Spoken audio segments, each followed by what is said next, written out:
ಧ್ಯಾನಕ್ಕೆ ಭೂಮಿ ಇದು, ಪ್ರೇಮಕ್ಕೆ ಸ್ವರ್ಗ ಇದು, ಸ್ನೇಹಕ್ಕೆ ಶಾಲೆ ಇದು, ಜ್ಞಾನಕ್ಕೆ ಪೀಠ ಇದು.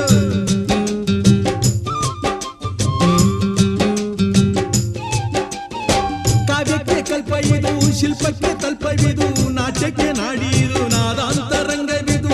ಕುವೆಂಪು ಬೇಂದ್ರೆಯಿಂದ ಕಾರಂತ ಮಾಸ್ತಿಯಿಂದ ಧನ್ಯವೀ ಕನ್ನಡ, ಕಾಕಿನ ಕನ್ನಡ.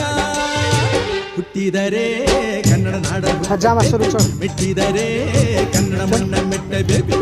ಇದು ಜಟಕ ಬಂಡಿ, ಇದು ವಿಧಿಯೋಡಿಸುವ ಬಂಡಿ, ಬದುಕಿದು ಜಟಕ ಬಂಡಿ.